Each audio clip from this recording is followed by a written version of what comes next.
Yo, what's going on, lads and lasses? Gonna be going over what team I'm gonna be selecting here in the league, our 32-man league. It looks like it's filled up and ready to go. The patch is about to drop here in the next 2 or 3 days, so everything needs to be finalized as soon as possible. As a former veteran of year one and year two, I've always selected teams well below the threshold of the 3 stars. And other than when I left and came back as a way better team because I was terrible. So this year, I thought I'd go back to the roots of the original team I selected back in college football 25. We're going to be committing to the Northwestern Wildcats. Let's go ahead and take a look at that roster real quick. We're going to do a quick roster overview. Maybe what we need to be changing up in the future, what's going to be changing here in the pretty quickly. So first of all, this quarterback room, after Aiden Childs leaves this season, he's going to be replaced immediately by a freshman or somebody from the portal. Unfortunately, this QB room of these freshmen down here, this sophomore and junior, they're not going to cut it. They just don't have what I'm looking for as far as quarterbacks go. The throw power is just garbage. Childs has that 93 throw power, which is perfect. I'd rather start a freshman with 88 throw power at this point. These guys don't have any future on this team, and I'm not paying any of them to stay. As far as the running backs go, we got a three-headed monster here with Sawchuck Hyman and Komalafe. We've got the power back up top here with Caleb Komalafe, and these two down below. These are going to be my speed backs. Hyman the second actually has some decent catching stats, so he'll be my third down back. And Sawchuck will just spell in and get a few carries here or there. Whenever any of these guys are tired, we're trying to really keep the wear and tear down. This room is also going to be revamped after a season. Komalafe usually enters the draft, and if not, he leaves in NIL because I don't pay him. So this room is not going to be 84 and 85 speed come the next season. Wide receivers, this one's not too bad. We do have a lot of older guys here, again, juniors and seniors. So this room changes pretty significantly after a season. Not terribly, because we do have Carson Grove. We do have Braden Blewett. We do have this Anandjin guy. And then we have Chase Farrell, who's the fastest guy on the team as far as the receivers go. So he's going to be one of the guys in the future. So this room isn't going to change as much as it should. I'm probably going to get one guy through the portal and probably one or two freshmen in just to keep the room growing. But this room is pretty much going to be these next guys up. Right here, we have, like I said, we've got 5 down here that are next men up. Tight end room, I don't throw to tight ends very often. I'd rather them be run blocking tight ends.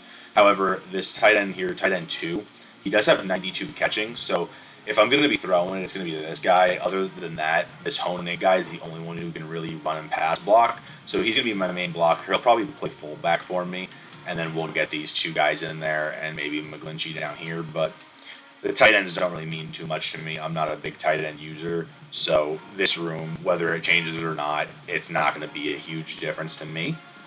The offensive line is pretty mid outside of center. So left tackle, left guard, center is the good one, right guard, right tackle.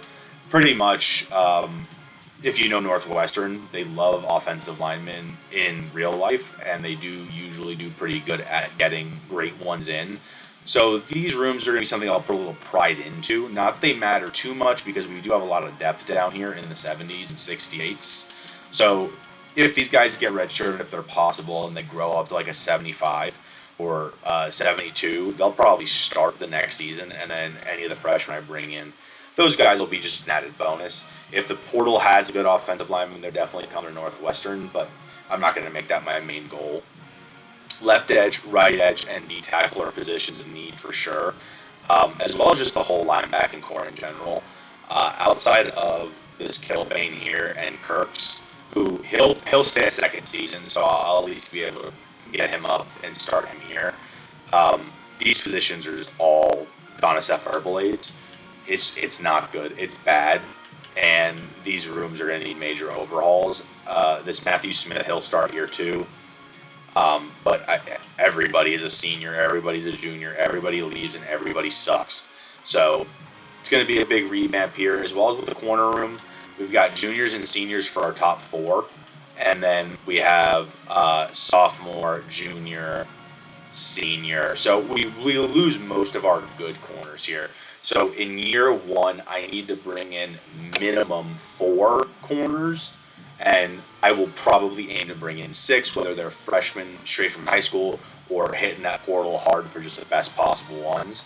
Free safety is the same thing. Now, I do have Tito Williams, who will start year 2 after Fitzgerald leaves, and he's a good replacement. I'm not really worried about free safety being a massive need. Now, I would love to have them, but same thing here with a strong safety. This Elijah Jones, he can slide right into here. He's not the fastest guy, but Sean Martin, if I need a little bit faster, will slide up too. And then kicker, I have 2. This one will probably leave after 1 year, either to go to a different team or just because I'm not going to pay him any NIL money. This Jake Walters guy is more than good enough to come play. And at punter, we don't have a second one, so this guy will stay for as long as he can, and if I need to, I will definitely recruit myself a 5-star punter because I suck and will be punting the ball a ton. If you guys like this video, let me know in the comments. Let me know also what team you guys are using in your dynasties, if you guys have a star limit you're setting on yourself, and if you're in a league. The league that I'm in has been a long-running league. I've been in this league for a while, on and off. And yeah, I mean, we've got 32 guys in it, so it should be a fun one. I'll be posting each game on the channel when we get started. That patch is coming up soon, so that's upcoming. We'll be getting there. And I'll do a quick little breakdown on how that's going to work. I'm going to definitely upload each game that I play. Every gameplay is getting uploaded.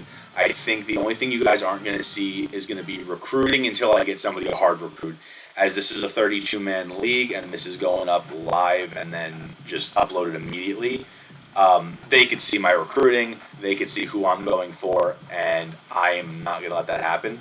So what we'll do is I will try and piece here and there, maybe telling you who I'm scouting position-wise, but I'm not going to be showing you specific players until they hard commit to me. So, yeah. Thank you guys for watching. I appreciate you. Hopefully next video up soon. Don't know what it's going to be on, if the next video is going to be the start of the league or something else. But yeah, I appreciate it.